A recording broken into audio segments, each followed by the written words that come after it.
वर्ग 6वा विज्ञानाचा वर्ग 6वा त्याच्यामधला पहिला चॅप्टर आहे नैसर्गिक संसाधने, नॅचरल रिसोर्सेस.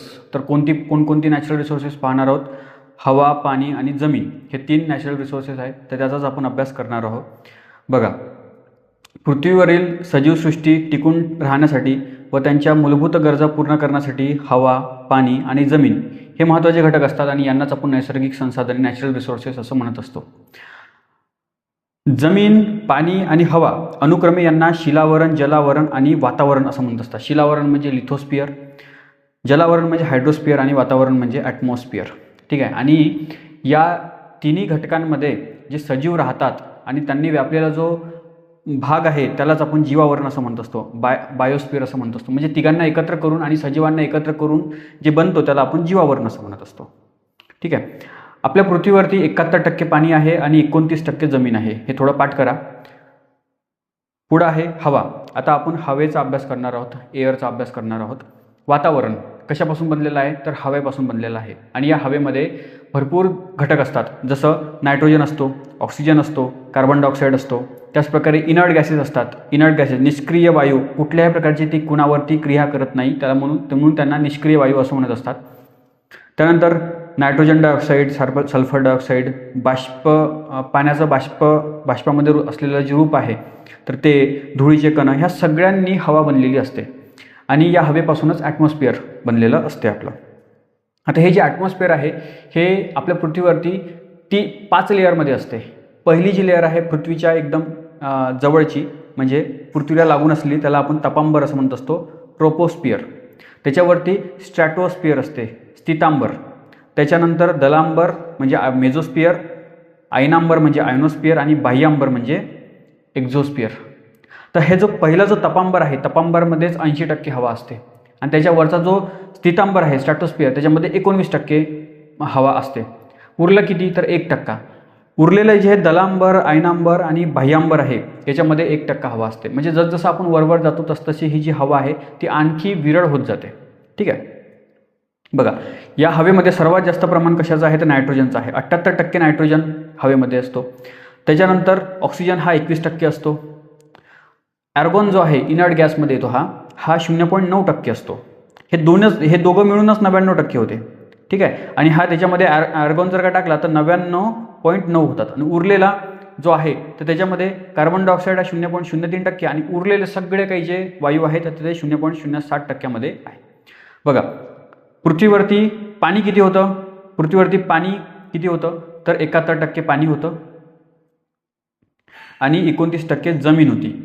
ठीक आहे. परंतु इथे नायट्रोजन 78% आहे आणि ऑक्सिजन 21%. आपण काय करतो ना, याला एकमेकांसोबत कन्फ्यूज होतो, विसरून जातो. तर ऑक्सिजन 21%, नायट्रोजन 78% आणि तिकडे जमीन 29% आणि पाणी हे 71%. ठीक आहे. अशा प्रकारे लक्षात असू द्या. आता हे जे वायू आहेत, ह्या वायू, आता हे जे हवा आहे, हवेमध्ये जे वेगवेगळे वायू आहेत त्याचा काय उपयोग आहे? नायट्रोजन आपला शरीर हे प्रथिनांनी बनलेलं, 20% तर प्रथिने आहेत. प्रथिने कशापासून बनतात? या नायट्रोजननी बनतात. प्रथिने बनण्यासाठी अमोनिया, जे खत आपण टाकत असतो, युरिया आपण म्हणतो असतो ना, खत, वनस्पतीला आपण खत टाकत असतो, रोपांना खत टाकतो, तर हे जे खत युरिया आहे तो अमोनियापासून बनलेला असतो. हा अमोनिया जो आहे तो नायट्रोजनपासून बनलेला असतो. त्याचप्रकारे चिप्सचे पुडे वगैरे आपण जे असते, कुरकुरेची पुडे असतात, त्याच्यामध्ये हवा असते. ते ॲक्च्युली हवा नाही आहे, ते फक्त नायट्रोजन गॅस आहे. नायट्रोजन गॅस कशासोबतही रिॲक्शन करत नाही. त्याच्यामुळे त्या प्लास्टिकच्या पॅकेटमध्ये जी काही खाद्यपदार्थ असते, चिप्स असते, कुरकुरे असते, ते खराब होत नाही लवकर. ठीक आहे. 5-5, 6-6 महिनेपर्यंत ते चांगले राहतात. ते जर का नॉर्मल जर का हवा जर का त्याच्यामध्ये टाकली, त्याच्यामध्ये नॉर्मल हवेमध्ये 19% ऑक्सिजन असतो. किती? 21% ऑक्सिजन असतो. आणि हा ऑक्सिजन जो आहे तर तो त्या खाद्यपदार्थासोबत रिॲक्शन करून त्याला खराब करत असतो. ठीक आहे. ऑक्सिजन काय करत असते?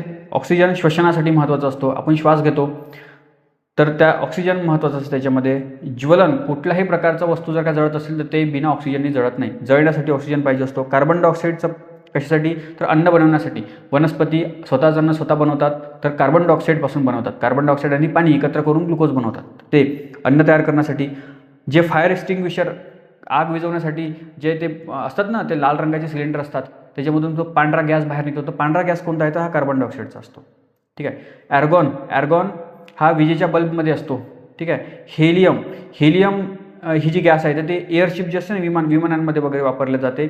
कमी तापमान मिळवण्यासाठी सुद्धा हेलियमचा वापर होतो. निऑनचा वापर हे स्ट्रीट लाईटिंगमध्ये, रस्त्यावरची जे लाईट आहे तर त्याच्यामध्ये होतो.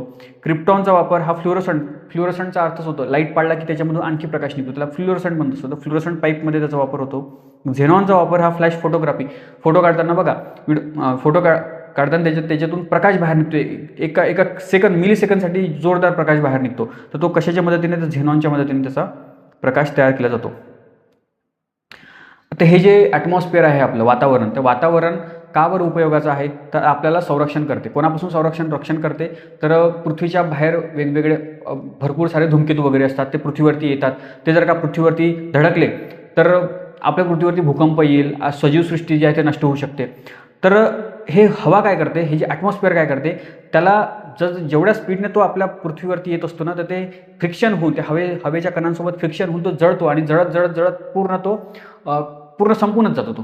अशा प्रकारे धूमकेतूंपासून रक्षण करण्याचं काम UV लाईट, सूर्यापासून वेगवेगळ्या प्रकारचे प्रकाश आपल्या पृथ्वीवरती येतात. त्यापैकी एक आहे UV लाईट, अल्ट्राव्हायोलेट लाईट. अतिशय जास्त भयंकर असतो हा. आपल्या त्वचेवरती जर का गेला तर आपल्या त्वचेचा कर्करोग होऊ शकतो, स्किन कॅन्सर होऊ शकते. तर त्याच्यापासून वाचवण्याचं काम सुद्धा हा ॲटमॉस्फिअरमध्ये ओझोनची लेअर असते. स्ट्रॅटोस्फिअरमध्ये दुसऱ्या नंबरची जी आहे ना स्थितांबर, तर त्याच्यामध्ये ओझोनची लेअर असते आणि ह्या ओझोनची लेअर UV लाईटला शोषून घेत असतो, ॲब्झॉर्ब करून घेत असतो. बघा, घातक घटकांना थांबवण्यासाठी वातावरण ही अत्यंत महत्त्वाची गाळणी आहे. त्याचप्रकारे धुके, ढग, हिम, पाऊस हे सर्व कशामुळे तयार होते, तर या हवेमुळेच तयार होत असते. ॲटमॉस्फिअरमध्ये वातावरणामुळे तयार होत असते. आता हे जे आपलं ॲटमॉस्फिअर आहे, आपली जी हवा आहे ती मोठ्या प्रमाणामध्ये प्रदूषण आता आपल्याला पाहायला मिळते. कशामुळे, जास्त करून हे जे एअर पोल्युशन आहे कशामुळे, तर हे आपण जे वाहनं वापरतो त्याच्यामध्ये जे इंधन असते, ते इंधन जळल्यानंतर त्याच्यामधून भरपूर सारे विषारी वायू बाहेर निघत असते. कोणकोणती, तर nitrogen dioxide NO2, CO2, carbon monoxide SO2 म्हणजे सल्फर डायऑक्साईड, हे जे सूट आहे कार्बन, तर हा सुद्धा खूप जास्त हानिकारक असतो. तर हे सर्व ते जे इंधन आहे ते इंधन जळल्यामुळे येत असते बाहेर. तर वाहनांमध्ये हे इंधन जळत असते. उद्योगधंदे, मोठमोठ्या कंपन्यांमध्ये ते मोठमोठ्या मशिनरी जे असतात तर त्या चालण्यासाठी कशावरती चालतात. आता आधीचे जर इंडस्ट्रियलायझेशन सुरू झालं आपल्या म्हणजे पृथ्वीवरती 17व्या-18व्या शतकापासून, तर आधी लाकडाचा, कोळशाचा वापर केला जायचा. ठीक आहे. आता हे लाकूड, कोळसा वगैरे, त्याचप्रकारे जे पेट्रोल, डिझेल जे आहे त्याच्यामध्ये मोठ्या प्रमाणामध्ये हे प्रदूषित वायू तयार होत असतात जळले की. ठीक आहे. आणि याच्यामुळेच एअर पोल्युशन, वायू प्रदूषण होत आहेत. ओझोनचा थर, याच्याबद्दल आपण पाहिलेलं आहे की कुठे असतो, सितांबरमध्ये असतो. सितांबरला आपण काय म्हणतो, स्ट्रॅटोस्फिअर असं म्हणत असतो. ओझोन O3 काय करते, तर UV लाईट जो आहे, अल्ट्राव्हायोलेट लाईट, ही अतिनील किरणे हे शोषून घेत असतो. ठीक आहे. हे जर का आपल्या शरीरामध्ये गेले तर आपल्याला स्किन कॅन्सर होऊ शकतो. परंतु झालं असं की ह्या एअर पोल्युशनमुळे, त्याचप्रकारे आता आपण AC, फ्रीज वगैरे वापरतो, याच्यामधून CFC गॅस बाहेर निघत असतो, chlorofluorocarbon gas, carbon tetrachloride gas, हे CCl4. ह्या गॅसमुळे ओझोन काय करतो, ही गॅस काय करते, ओझोनला तोडते. आणि याचं प्रमाण वाढल्यामुळे ओझोन, नॉर्थ पोल आणि साऊथ पोल, उत्तर ध्रुव आणि दक्षिण ध्रुवामध्ये जे ओझोनची लेअर आहे तिथे छिद्र पडलेले आहेत, ते छिद्र मोठे होत गेलेले होते.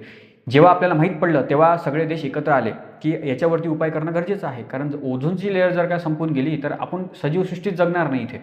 मग सगळे देश एकत्र आले. आपल्या कॅनडामधला एक देश, आपलं शहर होतं मॉन्ट्रियल, तिथे सगळे देश एकत्र आले. त्यांनी साईन केले, एक प्रोटोकॉल साईन केला की याच्यापुढे आपण CFC गॅस जी आहे, क्लोरोफ्लोरोकार्बन, याचं प्रमाण कमी करू आपल्या याच्या देशामध्ये. ठीक आहे. सगळ्यांनी मान्यता दिली आणि याच्यावरती काम पण केलं आणि पॉझिटिव्ह वर्क त्याच्यामध्ये आपल्याला पाहायला मिळते की ओझोनची लेअर जी होती आधी, ज्याला मोठं छिद्र पडलेलं होतं, ती आता कमी होत आलेलं आहे, रिकव्हरी होत आलेली आहे. ठीक आहे. तर खूप मोठा सक्सेसफुल प्रोटोकॉल होता हा. ठीक आहे. मॉन्ट्रियल प्रोटोकॉल कधी साईन झाला, तर 16 सप्टेंबर 1987 मध्ये त्याची प्रोटोकॉल साईन झालेला होता. आणि म्हणूनच 16 सप्टेंबरला ओझोन संरक्षण दिन म्हणून साजरा केला जातो. ठीक आहे. पाणी H2O कसं बनत असते, तर हायड्रोजन गॅस आणि ऑक्सिजन गॅस एकत्र केली की पाणी बनत असते. फ्युएल सेलमध्ये बघा, हायड्रोजन गॅसचं सिलेंडर आणि ऑक्सिजन गॅसचं सिलेंडर एकत्र केले जातात आणि त्याच्यामधून पाणी आणि इलेक्ट्रिसिटी बनत असते. त्याला फ्युएल सेल असं म्हणत असतो. ठीक आहे. तर हायड्रोजन वायूचे हवेमध्ये ज्वलन झाल्यास तो ऑक्सिजनशी संयोग पावतो आणि पाण्याचं निर्मिती होते. ठीक आहे. अनेक पदार्थ पाण्यामध्ये सहजतेने मिसळतात, म्हणजे विरघळून जातात. मीठ, साखर विरघळतात नाही, आणि म्हणूनच याला युनिव्हर्सल सॉल्व्हंट असं म्हणतात.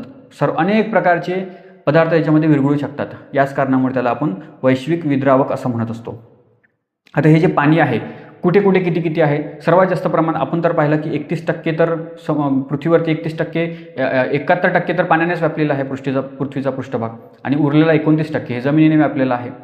ते हे जे 71% जे पाणी आहे म्हणतो आपण, जास्त करून जे पाणी आहे पृथ्वीवरचं ते समुद्रामध्ये आहे. जवळपास 97% पाणी हे समुद्रामध्ये आहे, आणि समुद्रामधलं पाणी खारं असते. किती खारं असते? समजा आता बघा, 1 लिटर 1000 ग्राम पाणी, असं समजा तुम्ही 1 लिटरची पाण्याची बॉटल, 1 लिटरच्या पाण्याच्या बॉटलमध्ये तुम्ही 35 ग्राम मीठ जर का टाकलं तर ते जेवढं खारं पाणी बनवलं ना, ते तेवढंच खारं पाणी हे समुद्राचं असते. समुद्राच्या पाण्यामध्ये NaCl जे आपलं मीठ म्हणतो आपण, NaCl, MgCl2 अशी मिठाचे वेगवेगळ्या प्रकारचे मीठ त्याच्यामध्ये एकत्र असतात, त्याच्यामुळे ते खारं असते आणि खारं पाणी आपण पिऊ शकत नाही. 97% पाणी हे समुद्रामध्ये आहे, त्याच्यामुळे 97% पाणी तर आपण वापरूच शकत नाही. ठीक आहे. त्याच्यानंतर उत्तर ध्रुव दक्षिण ध्रुवामध्ये बर्फाच्या रूपामध्ये हे पाणी आहे. ते बर्फ असू द्या किंवा जमिनीखालचं पाणी असू द्या, तर ते 2.60%. मग उरलं किती? तर 0.03% हेच फक्त गोड पाणी आहे, जे आपण पिऊ शकतो, आपण वापरू शकतो, आपल्या नदी नाल्यांमध्ये, आपल्या तलावांमध्ये असते. ठीक आहे. तर हे 0.03% फार कमी प्रमाणामध्ये पाणी आहे, आणि त्याच्यात आपण हे आपलं जे गोड पाणी आहे ते प्रदूषित करून राहिलो. ठीक आहे. आता लोकसंख्या वाढत चाललेली आहे, औद्योगिकरणामुळे मोठमोठ्या कंपन्या येऊन राहिल्या, त्या कंपन्या आपलं सांडपाणी त्या आपल्या नद्या नाल्यांमध्ये सोडतात. जे पाणी आहे ते पण आपण प्रदूषित करतात, ते पण आपण पिऊ शकत नाही. तर अशा प्रकारे पाण्याची टंचाई, वॉटर स्कार्सिटीचा प्रॉब्लेम जो आहे तो पण आपल्याला होताना दिसतो. पहा पृथ्वीवरील आता हे जे पाणी आहे, आपण म्हणलं की 97% पाणी तर हे आपल्या समुद्रामध्येच असते. मग त्याचा काहीच उपयोग नाही का? नाही.